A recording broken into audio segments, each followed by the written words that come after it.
여보세요? 누구세요? 엄마, 나야.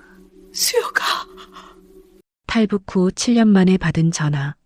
어떤 이별은 선택이 아닙니다. 어떤 약속은 지켜질지 알 수 없습니다. 하지만 그럼에도 우리는 기다립니다. 돌아올 수 없는 시간을, 만날 수 없는 사람을, 닿지 않을지 모르는 목소리를. 오늘의 이야기는 한 통의 전화로부터 시작됩니다. 7년을 기다린 전화. 매일 밤 울면서 기도했던 그 순간. 엄마, 나야. 단 세 글자가 한 여자의 인생을 완전히 바꿔놓았습니다. 이것은 포기하지 않은 어머니의 이야기입니다. 멀리 떨어져 있어도, 만날 수 없어도, 목소리조차 들을 수 없어도 사랑은 계속된다는 것을 증명한 이야기입니다. 지금부터 지영과 수혁 모자의 7년간의 이야기를 들려드리겠습니다. 북한의 겨울은 잔인했습니다. 지영은 35살이었습니다. 13살 아들 수혁과 단둘이 살고 있었습니다. 남편은 3년 전 탄광사고로 세상을 떠났습니다. 그 후로 지영은 혼자서 아들을 키웠습니다. 하지만 점점 어려워졌습니다. 공장은 문을 닫았고 배급은 끊겼고 장마당에서 팔 것도 없었습니다. 수혁은 영양실조로 자주 아팠습니다. 키는 또래보다 작았고 얼굴은 창백했습니다. 학교에서는 배운 것보다 배고픔을 더 많이 느꼈습니다. 어느 날 수혁이 엄마에게 물었습니다. 엄마, 나는 왜 맨날 배고파? 지영은 대답할 수 없었습니다. 대신 아이를 꼭 안아주었습니다.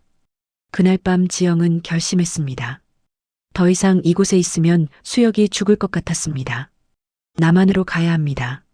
먼저 가서 정착한 후 수혁을 데려오기로 했습니다. 혼자 가는 것이 더 안전했습니다. 아이와 함께 가다가 둘 다 잡히면 끝이었습니다. 탈북 브로커를 만났습니다. 그는 말했습니다. 먼저 넘어가서 정착하세요. 6개월 후에 아드님을 데려오는 게 안전합니다. 지영은 고개를 끄덕였습니다. 단 6개월. 그 정도는 견딜 수 있을 것 같았습니다. 수혁에게는 비밀로 했습니다. 아이가 알면 붙잡고 울 것 같았습니다. 출발 전날 밤 지영은 수혁을 안고 잠들었습니다. 아이의 작은 심장 소리를 들으며 다짐했습니다. 금방 데리러 올게. 조금만 기다려. 하지만 그녀는 몰랐습니다. 6개월이 7년이 될 줄은. 출발 당일 수혁이 갑자기 고열로 쓰러졌습니다. 지영은 패닉에 빠졌습니다. 오늘 못 가면 다음 기회는 한 달 후예요. 브로커가 재촉했습니다. 지영은 선택해야 했습니다. 아픈 아이를 두고 가든지 기회를 놓치든지. 이웃 할머니에게 수혁을 맡겼습니다. 며칠이면 돌아올게요. 수혁이 좀 봐주세요. 거짓말이었습니다. 돌아올 수 없다는 것을 알고 있었습니다. 수혁의 방에 들어가 아이의 이마에 키스했습니다. 열이 뜨겁게 올라 있었습니다. 수혁아, 엄마가 좋은데 갔다 올게. 거기서 맛있는 거 많이 사올게. 지영은 울먹이며 말했습니다. 수혁은 열에 지쳐 눈도 제대로 뜨지 못했습니다. 엄마, 어디가? 금방 올게. 다음에 데리러 올게. 약속할게. 그날 밤 지영은 어둠 속 강을 건넜습니다.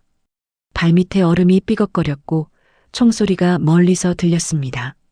하지만 그녀를 가장 아프게 한 것은 추위도 두려움도 아니었습니다. 아들을 두고 온 것, 아픈 아이를 남겨두고 혼자 살기 위해 도망친 것, 그 죄책감이 가슴을 찢었습니다. 강 한가운데에서 지영은 뒤를 돌아봤습니다. 어둠 속에 마을 불빛이 희미하게 보였습니다. 저 어딘가에 수혁이 누워 있었습니다. 엄마를 기다리며. 미안해, 수혁아.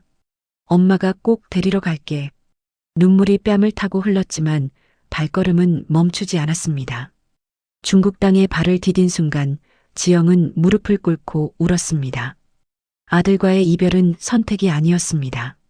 그것은 생존을 위한 절망적인 선택이었습니다. 그리고 그 선택이 그녀를 평생 괴롭힐 것이라는 것을 알았습니다. 3개월 후 지영은 한국에 도착했습니다. 하나원에서 적응 교육을 받고 작은 원룸을 배정받았습니다. 자유를 얻었습니다. 하지만 그 자유는 생각보다 무거웠습니다. 아들 없는 자유는 의미가 없었습니다. 매일 밤 지영은 수혁을 생각하며 잠들었습니다. 아이는 지금 어디서 뭘 하고 있을까? 밥은 먹고 있을까? 엄마를 원망하고 있을까? 한국 생활은 예상보다 힘들었습니다. 언어는 같았지만 모든 것이 달랐습니다. 지하철 타는 법, 카드 쓰는 법, 스마트폰 사용법, 모든 것이 낯설었습니다. 사람들의 표정도 차가웠습니다. 북한에서 오셨어요? 라는 질문에 대답하면 미묘한 거리가 느껴졌습니다. 지영은 일자리를 찾았습니다. 식당에서 설거지를 하고 청소 일을 하고 공장에서 야간 근무를 했습니다. 몸은 힘들었지만 불평하지 않았습니다. 수혁을 데려올 돈을 모아야 했기 때문입니다. 브로커에게 필요한 돈은 1,000만 원. 지영에게는 천문학적인 금액이었습니다. 매일 새벽 5시에 일어나 밤 11시에 잠들었습니다. 주말도 없었습니다. 쉬는 날에는 다른 일을 더 찾았습니다. 전단지 돌리기, 시장에서 물건 나르기, 무엇이든 했습니다. 사람들은 물었습니다. 왜 그렇게 악착같이 일해요? 지영은 대답하지 않았습니다. 반년이 지났습니다. 브로커에게 연락했지만 답이 없었습니다. 불안했습니다. NGO를 통해 다른 브로커를 소개받았습니다. 담당자는 박준호라는 젊은 남자였습니다. 아드님을 데려오고 싶으시군요. 쉽지 않을 겁니다. 지영은 고개를 끄덕였습니다. 알아요. 그래도 해야 해요. 1년이 지났습니다. 지영은 편의점 야간 근무를 시작했습니다. 밤 10시부터 아침 6시까지 손님이 없는 시간에는 눈물을 흘렸습니다. 수혁의 얼굴이 점점 흐릿해지는 것 같았습니다. 수혁아, 엄마 얼굴 기억하고 있니? 대답은 없었습니다. 2년이 지났습니다. 지영은 노인 요양시설에서 일하기 시작했습니다. 낮에는 요양시설, 밤에는 편의점. 하루에 서너 시간만 잤습니다. 몸은 한계에 달했지만 멈출 수 없었습니다. 수혁을 생각하면 버틸 수 있었습니다. 동료 현우가 물었습니다. 가족, 없어요? 지영은 잠시 망설이다 대답했습니다. 네, 없어요. 거짓말이었습니다. 하지만 진실을 말하면 눈물이 날 것 같았습니다. 현우는 더 묻지 않았습니다. 지영의 눈빛에서 무언가를 느낀 것 같았습니다. 왜 여기 와서까지 죄인처럼 살아야 하는지 지영은 가끔 생각했습니다. 하지만 곧 고개를 저었습니다. 이것은 죗값이 아니었습니다. 이것은 아들을 위한 것이었습니다. 수혁이 오면 모든 게 괜찮아질 것입니다. 그 희망 하나로 버텼습니다. 3년째 되던 해 드디어 소식이 왔습니다. 박준호가 전화했습니다. 지영 씨, 아드님 소식을 찾았습니다. 지영은 전화기를 떨어뜨릴 뻔했습니다. 정말요? 수혁이가 어디 있어요? 중국에 있습니다. 친척 집에 숨어 지내고 있대요. 이제 데려올 수 있을 것 같습니다. 지영은 그날 밤 잠을 이루지 못했습니다. 수혁을 만날 수 있다는 생각에 가슴이 터질 것 같았습니다. 3년. 참 긴 시간이었습니다. 수혁은 이제 16이 되었습니다. 얼마나 컸을까? 엄마를 알아볼까? 원망하고 있지는 않을까? 며칠 후 박준호가 다시 전화했습니다. 하지만 목소리가 무거웠습니다. 지영 씨, 잠깐 만나야 할 것 같습니다. 불길한 예감이 들었습니다. 지영은 급히 사무실로 달려갔습니다. 박준호는 심각한 표정으로 앉아 있었습니다. 무슨 일이에요? 수혁이가 어떻게 됐어요? 지영의 목소리가 떨렸습니다. 박준호가 천천히 입을 열었습니다. 중개자와 연락이 끊겼습니다. 지영 씨가 보낸 돈을 받고 사라졌어요. 지영은 귀를 의심했습니다. 뭐라고요? 아들 소식도 끊겼습니다. 중개자가 거짓말을 한 것 같습니다. 박준호의 말에 지영의 세상이 무너졌습니다. 300만 원. 3년간 모은 돈이었습니다. 그 돈으로 수혁을 데려올 수 있다고 믿었습니다. 하지만 모두 사라졌습니다.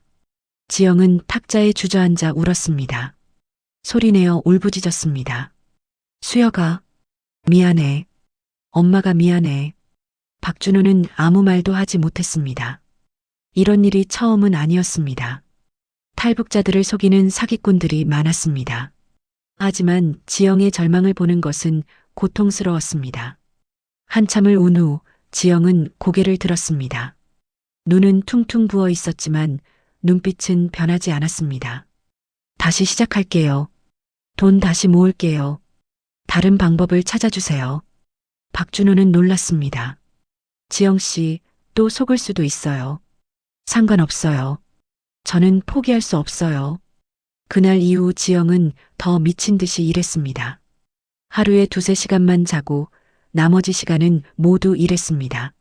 몸은 비명을 질렀지만 멈출 수 없었습니다. 수혁을 잃을 수는 없었습니다. 그것만은 절대로. 4년째, 5년째, 시간은 흘렀습니다. 소식은 없었습니다. 박준호는 계속 찾아주었지만 수혁의 행방은 묘연했습니다. 북한으로 송환됐을 수도 있어요. 박준호의 조심스러운 말에 지영은 고개를 저었습니다. 아니에요. 살아있어요. 저는 알아요. 어떻게 아느냐고 물으면 지영은 대답할 수 없었습니다. 그냥 알았습니다. 모성이라는 본능이 말해주었습니다. 수혁은 살아있다고, 어디선가 엄마를 기다리고 있다고, 그 믿음 하나로 버텼습니다. 7년이 흘렀습니다. 지영은 이제 42이 되었습니다. 얼굴에는 주름이 깊게 패였고 머리카락에는 흰머리가 섞였습니다. 하지만 그녀는 멈추지 않았습니다. 여전히 낮에는 요양시설에서, 밤에는 편의점에서 일했습니다. 공장에서도 주말 알바를 했습니다. 사람들은 지영을 이상하게 봤습니다. 왜 그렇게 살아요? 조금은 쉬어야죠. 하지만 지영은 쉴 수 없었습니다. 쉬면 수혁을 잊을 것 같았습니다. 일하는 동안만큼은 죄책감을 덜 느꼈습니다. 나는 수혁을 위해 노력하고 있어. 포기하지 않고 있어. 요양시설의 할머니 한 분이 지영에게 물었습니다. 딸, 무슨 사연이 있나? 얼굴에 그늘이 가득하구나. 지영은 처음으로 진실을 말했습니다. 아들을 북한에 두고 왔어요. 7년 전에. 할머니는 지영의 손을 꼭 잡았습니다. 꼭 만날 거야. 기다리는 사람에게는 기적이 온단다. 현우는 여전히 편의점에서 함께 일했습니다. 그는 지영을 몰래 좋아했지만 고백하지 못했습니다. 지영의 마음속에는 다른 사람이 있다는 것을 알았기 때문입니다. 아들. 그 아이가 지영의 전부였습니다. 가족. 정말 없어요? 현우가 다시 물었습니다. 지영은 이번에는 진실을 말했습니다. 있어요. 아들이 있어요. 만날 수 없지만 언젠가는 만날 수 있을 거예요. 현우의 말에 지영은 씁쓸하게 웃었습니다. 그럴까요? 7년은 긴 시간이었습니다. 수혁의 얼굴이 기억나지 않을 때도 있었습니다. 그럴 때마다 지영은 유일하게 가지고 온 사진을 꺼내봤습니다. 13살 수혁의 모습, 마른 얼굴에 큰 눈을 가진 아이. 이제 그 아이는 20살이 되었습니다. 외롭고 길었던 7년. 하지만 지영은 버텼습니다. 약속을 지키기 위해. 다음에 데리러 올게. 그 말을 지키기 위해. 비록 다음이 7년이 걸렸지만 그녀는 포기하지 않았습니다. 어느 겨울밤 지영은 편의점에서 혼자 앉아 있었습니다. 손님이 없는 새벽 시간이었습니다. 창밖으로 눈이 내리고 있었습니다. 지영은 눈을 바라보며 생각했습니다. 수혁아, 너도 이 눈을 보고 있니? 엄마 생각하고 있니? 대답은 없었습니다. 오직 침묵만이 그녀를 감쌌습니다. 하지만 지영은 알았습니다. 언젠가는 대답이 올 것이라고, 기다림의 끝에는 만남이 있을 것이라고. 그 믿음 하나로 그녀는 7년을 버텼습니다. 어느 눈 내리는 새벽이었습니다. 편의점 시계는 새벽 4시를 가리키고 있었습니다. 지영은 바닥 청소를 하고 있었습니다. 이 시간에는 손님이 거의 오지 않았습니다. 조용한 시간이었습니다. 지영이 가장 수혁을 그리워하는 시간이었습니다. 갑자기 휴대폰이 울렸습니다. 지영은 놀라 휴대폰을 꺼냈습니다. 화면에는 낯선 번호가 떠 있었습니다. 86으로 시작하는 중국 번호였습니다. 지영의 심장이 빠르게 뛰기 시작했습니다. 누구지? 혹시? 스팸 전화일 수도 있었습니다. 요즘 중국에서 오는 스팸 전화가 많았습니다. 하지만 혹시 몰랐습니다. 혹시 수역과 관련된 전화일 수도 있었습니다. 지영의 손이 떨렸습니다. 전화를 받아야 할까 말아야 할까? 벨소리가 계속 울렸습니다. 지영은 깊게 숨을 들이쉬었습니다. 그리고 떨리는 손으로 통화 버튼을 눌렀습니다. 여보세요? 지영의 목소리도 떨렸습니다. 전화 너머로 잡음이 들렸습니다. 그리고 침묵. 여보세요? 누구세요? 지영이 다시 물었습니다. 여전히 대답이 없었습니다. 그냥 끊어야 하나? 그때 작은 목소리가 들렸습니다. 너무 작아서 거의 들리지 않았습니다. 지영은 귀를 휴대폰에 바짝 붙였습니다. 엄마. 그 한마디에 지영의 시간이 멈췄습니다. 세상의 모든 소리가 사라졌습니다. 편의점의 형광등 소리도, 냉장고 소리도, 밖의 바람 소리도, 오직 그 목소리만 들렸습니다. 엄마. 7년 만에 듣는 그 단어. 누구세요? 지영은 떨리는 목소리로 물었습니다. 믿을 수가 없었습니다. 혹시 꿈은 아닐까? 혹시 환청은 아닐까? 전화 너머에서 숨소리가 들렸습니다. 누군가 울고 있는 것 같았습니다. 엄마, 나야. 그 목소리가 다시 들렸습니다. 이번에는 더 선명하게. 지영의 눈에서 눈물이 쏟아졌습니다. 다리에 힘이 풀려 그 자리에 주저앉았습니다. 휴대폰을 떨어뜨릴 뻔했지만 꽉 붙잡았습니다. 수여가? 지영이 떨리는 목소리로 불렀습니다. 정말 너야? 전화 너머에서 흐느끼는 소리가 들렸습니다. 응, 엄마, 나야. 수혁이야. 세상이 멈췄습니다. 시간이 정지했습니다. 숨도 쉬지 못한 채 지영은 휴대폰을 붙잡았습니다. 수혁아, 수혁아. 지영은 아들의 이름을 계속 불렀습니다. 믿을 수 없었습니다. 7년을 기다렸습니다. 매일 밤 울면서 기도했습니다. 그리고 드디어 그 목소리를 들었습니다. 엄마 미안해. 이제야 연락해서. 수혁의 목소리도 떨렸습니다. 이제는 변성기를 지난 성인의 목소리였습니다. 하지만 지영은 알아들었습니다. 그것이 자신의 아들이라는 것을. 어디 있어? 괜찮아? 다쳤어? 지영은 질문을 쏟아냈습니다. 수혁이 대답했습니다. 중국이야 엄마. 임시 수용시설에 있어. 언제 북한으로 추방될지 몰라. 지영의 가슴이 철렁 내려앉았습니다. 주소 알려줘. 정확한 위치 알려줘. 엄마가 데리러 갈게. 지영은 급하게 말했습니다. 수혁이 떨리는 목소리로 주소를 말했습니다. 지영은 급히 메모했습니다. 편의점 영수증 뒷면에 휘갈겨 썼습니다. 엄마 무서워. 여기서 나가고 싶어. 수혁의 목소리에서 공포가 느껴졌습니다. 지영의 가슴이 찢어졌습니다. 괜찮아, 수혁아. 엄마가 꼭 데리러 갈게. 조금만 기다려. 약속해. 이번에는 꼭 지킬게. 전화가 끊어졌습니다. 지영은 한참 동안 휴대폰을 붙잡고 있었습니다. 눈물이 멈추지 않았습니다. 하지만 이번에는 슬픈 눈물이 아니었습니다. 희망의 눈물이었습니다. 수혁이 살아있었습니다. 엄마를 기억하고 있었습니다. 그리고 연락했습니다. 다음 날 아침 지영은 박준호에게 달려갔습니다. 잠도 자지 않은 채였습니다. 준호 씨, 수혁이한테 연락 왔어요. 박준호는 놀라며 일어났습니다. 정말요? 확실해요? 네. 제 아들 목소리 틀림없어요. 지영은 메모해둔 주소를 보여줬습니다. 박준호는 컴퓨터로 위치를 확인했습니다. 중국 동북부 지역이네요. 임시 수용시설. 여기는 탈북자들을 붙잡아두는 곳이에요.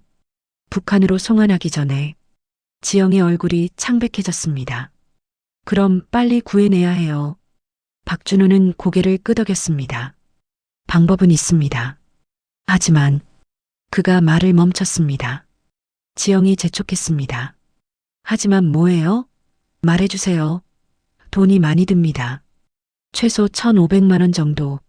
그리고 이번에도 실패할 수 있어요. 1,500만 원. 지영은 잠깐 숨이 막혔습니다. 지금 가진 돈은 600만 원 정도였습니다. 7년간 모은 돈이었습니다. 하지만 부족했습니다. 거의 1,000만 원이 모자랐습니다. 시간이 얼마나 있어요? 지영이 물었습니다. 모르겠습니다. 길면 한 달, 짧으면 일주일 안에 송환될 수도 있어요. 일주일. 그 짧은 시간 안에 1,000만 원을 어떻게 만들까? 지영의 머릿속이 복잡해졌습니다. 제가 가진 돈 먼저 드릴게요. 나머지는 빌려서라도 만들게요. 지영의 결연한 표정에 박준호는 감동했습니다. 지영 씨, 이 방법이 확실하다는 보장은 없습니다. 또 사기당할 수도 있어요. 지영은 고개를 저었습니다. 확신이 필요 없어요. 제게 필요한 건 아들뿐이에요. 이번이 마지막 기회일 수도 있잖아요. 지영의 눈빛은 흔들리지 않았습니다. 박준호는 이해했습니다. 어머니의 사랑은 계산이 아니라는 것을. 그날부터 지영은 미친 듯이 움직였습니다. 은행에 가서 대출을 알아봤습니다. 신용이 좋지 않아 많이 빌릴 수는 없었습니다. 200만 원이 고작이었습니다. 요양시설 원장님께도 사정을 말하고 월급을 미리 받았습니다. 300만 원. 현우에게도 사정을 말했습니다. 도와줄 수 있어요? 꼭 갚을게요. 현우는 주저없이 자신의 적금을 깼습니다. 이거 쓰세요. 갚는 건 나중에 생각해요. 500만 원. 지영은 눈물을 흘리며 고마워했습니다. 일주일 만에 1,500만 원을 모았습니다. 정확히는 1,400만 원. 조금 부족했지만 박준호가 나머지는 NGO에서 지원하겠다고 했습니다. 이번만큼은 성공해야 해요. 박준호의 말에 지영은 고개를 끄덕였습니다. 밤새 지영은 기도했습니다. 종교가 없었지만 그날만큼은 신에게 빌었습니다. 제발 수혁이를 지켜주세요. 한 번만 기회를 주세요. 눈물이 바닥에 떨어져 작은 물자국을 만들었습니다. 다음 날 박준호가 연락했습니다. 지영 씨, 중개인과 연결됐어요. 이번 사람은 신뢰할 수 있는 사람입니다. 제가 직접 아는 사람이에요. 지영은 안도의 한숨을 쉬었습니다. 얼마나 걸려요? 한 달 정도 예상됩니다. 한 달. 지영은 그 한 달이 얼마나 길게 느껴질지 알고 있었습니다. 하지만 기다릴 수 있었습니다. 7년을 기다렸는데 한 달쯤이야. 중요한 건 수혁이 오고 있다는 것이었습니다. 수혁에게 다시 전화가 왔습니다. 엄마, 진짜 날 데리러 와? 불안한 목소리였습니다. 그럼, 엄마가 약속했잖아. 이번에는 꼭 지킬 거야. 조금만 기다려. 한 달만. 엄마, 보고 싶어. 수혁의 목소리가 떨렸습니다. 나도 보고 싶어, 수혁아. 얼마나 컸을까? 엄마 키보다 클까? 지영이 웃으며 물었습니다. 응, 많이 컸어. 이제 어른이야. 그래, 우리 수혁이가 어른이 됐구나. 지영의 눈에서 눈물이 흘렀습니다. 엄마 미안해. 엄마 혼자 두고. 수혁이 사과했습니다. 무슨 소리야? 엄마가 미안하지. 아픈 너를 두고 떠나서 엄마가 잘못했어. 두 사람은 전화기를 붙잡고 울었습니다. 7년간 쌓인 그리움이 눈물로 흘러나왔습니다. 곧 만나자, 수혁아. 조금만 더 버텨. 응, 엄마. 기다릴게. 전화가 끊어진 후에도 지영은 한참을 휴대폰을 붙잡고 있었습니다. 이제 정말 곧 만날 수 있습니다. 7년의 기다림이 끝나가고 있었습니다. 한 달이 지났습니다. 아니, 정확히는 35일이 지났습니다. 지영은 매일매일을 세며 기다렸습니다.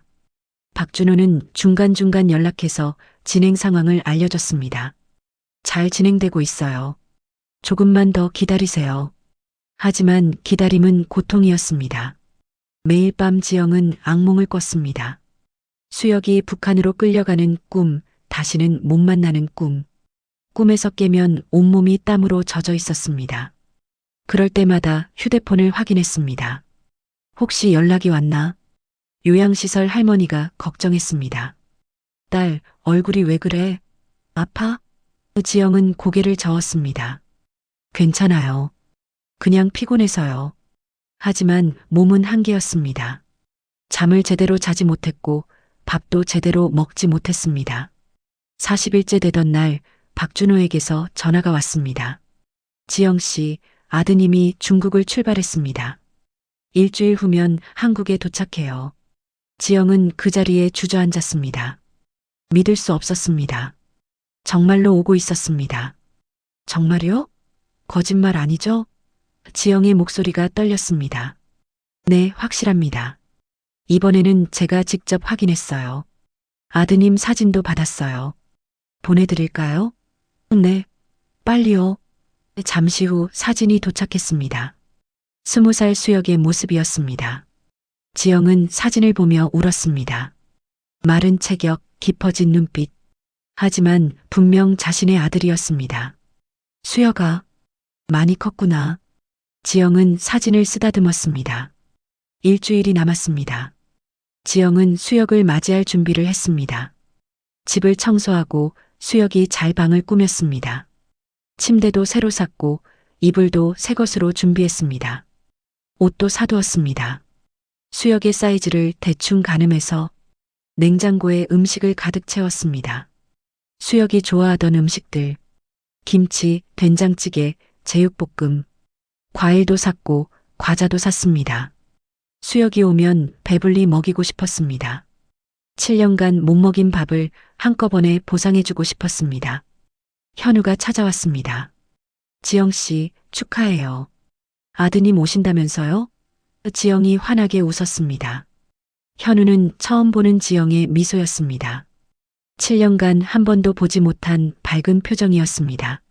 네, 드디어 만나요. 도와줘서 정말 고마워요. 당신이 없었으면 못했을 거예요. 지영이 현우의 손을 잡았습니다. 현우는 얼굴이 붉어졌습니다. 아니에요. 당연한 거예요. 가족은 함께 있어야죠.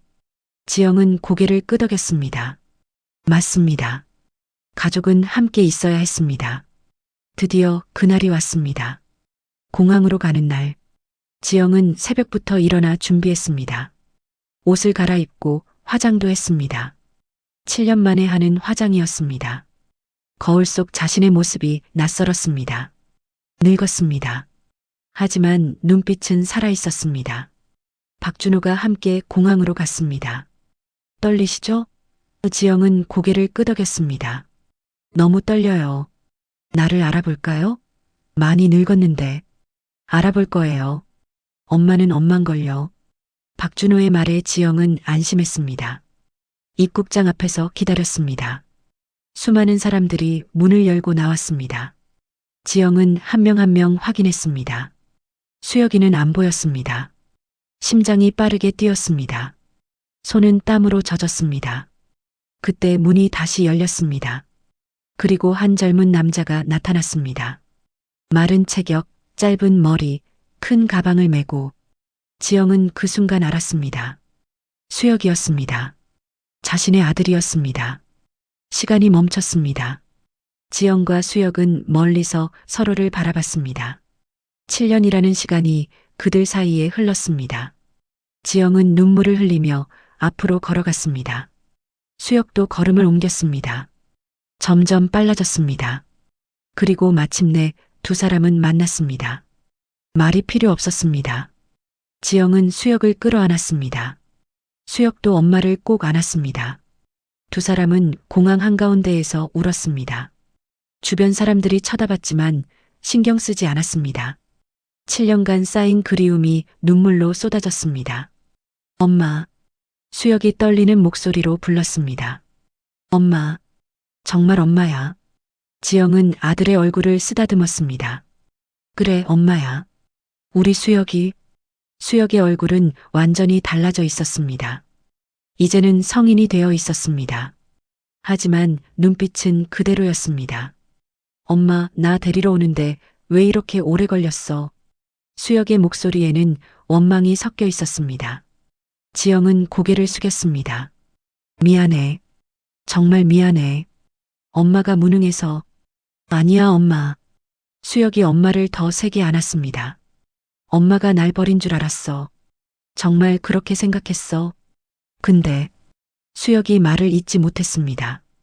근데 엄마는 날 잊지 않았어. 계속 찾아줬어. 포기하지 않았어. 수혁의 눈에서 눈물이 주르륵 흘렀습니다. 살아줘서 고마워, 수혁아. 버텨줘서 고마워. 지영이 아들의 등을 토닥였습니다. 엄마도 고마워. 날 잊지 않아줘서. 날 찾아줘서. 두 사람은 한참을 안고 있었습니다. 7년의 시간을 채우듯이 박준호가 조심스럽게 다가왔습니다. 지영 씨, 수혁 씨, 축하드립니다. 이제 집으로 가실까요? 지영이 고개를 끄덕였습니다. 네, 집에 가요. 우리 집에. 수혁의 손을 꼭 잡았습니다. 절대 놓지 않을 것처럼. 차를 타고 집으로 가는 길, 수혁은 창밖을 신기한 듯 바라봤습니다. 여기가 한국이구나. 그래, 이제 여기가 우리 집이야. 지영이 아들의 손을 잡았습니다. 수혁도 엄마의 손을 꼭 잡았습니다. 집에 도착했습니다. 작은 원룸이었지만 지영에게는 세상 어디보다 소중한 곳이었습니다. 수혁아, 여기가 우리 집이야. 작지? 수혁은 고개를 저었습니다. 아니야. 엄마랑 함께 있으면 어디든 좋아. 냉장고를 열어 음식을 꺼냈습니다. 배고프지? 엄마가 다 준비해뒀어. 내가 좋아하는 음식들. 수혁은 상을 보며 눈물을 흘렸습니다. 엄마, 이거 다 언제 준비했어? 너 오기 전에. 매일 상상했어. 너랑 함께 밥 먹는 거. 두 사람은 마주 앉아 밥을 먹었습니다. 수혁은 숟가락을 들고 밥을 떴습니다. 그리고 천천히 씹었습니다. 눈물이 계속 흘렀습니다. 왜 울어? 맛없어? 지영이 걱정스럽게 물었습니다. 아니야. 너무 맛있어서. 7년 동안 이런 밥 못 먹었어. 엄마 밥. 정말 그리웠어. 수혁의 고백에 지영도 눈물을 흘렸습니다. 이제 매일 해줄게. 매일 배불리 먹여줄게. 더 이상 굶기지 않을게. 밥을 다 먹고 두 사람은 소파에 앉아 이야기를 나눴습니다. 7년간의 이야기를. 지영은 한국에서의 힘들었던 나날들을 말했습니다. 수혁은 북한과 중국에서 겪었던 일들을 말했습니다. 서로의 아픔을 나누었습니다. 엄마, 나 이제 여기서 계속 살 수 있어? 수혁이 조심스럽게 물었습니다. 그럼, 이제 우리 함께 살아. 절대 떨어지지 않아. 지영이 아들을 안았습니다. 수혁도 엄마를 꼭 안았습니다. 밤이 깊어갔습니다. 수혁은 피곤한 듯 눈을 감았습니다. 지영은 아들의 잠든 얼굴을 바라봤습니다. 평화로운 얼굴이었습니다. 더 이상 두려워하지 않는 얼굴이었습니다. 지영은 아들의 이마에 키스했습니다. 고마워, 수혁아. 살아줘서, 기다려줘서, 엄마에게 돌아와줘서. 지영은 조용히 속삭였습니다. 수혁은 잠든 채로 미소 지었습니다. 마치 엄마의 말을 들은 것처럼. 그날 밤 지영은 7년 만에 처음으로 편안하게 잠들었습니다. 악몽도 없었습니다. 불안도 없었습니다. 아들이 옆에 있었기 때문입니다. 7년의 기다림이 끝났습니다. 이제 새로운 시작이었습니다. 한 통의 전화는 인생을 바꿉니다. 그녀는 오랫동안 믿었다. 목소리 하나면 세상이 다시 이어질 수 있다고. 엄마나 데리러 와줘. 7년 동안 멈춰있던 시간은 그 한마디에 다시 흐르기 시작했다. 그리고 우리는 알게 된다. 사람을 다시 살게 하는 건 희망이 아니라 누군가의 목소리라는 걸. 여운을 남기며 이야기는 끝납니다. 그녀는 오랫동안 믿었다. 엄마, 나 데리러 와줘. 7년 동안 멈춰있던 시간은 그 한마디에 다시 흐르기 시작했다. 그리고 우리는 알게 된다. 이 영상이 즐거우셨다면 좋아요와 구독 잊지 마시고요. 다음 영상에서 또 만나요. 감사합니다.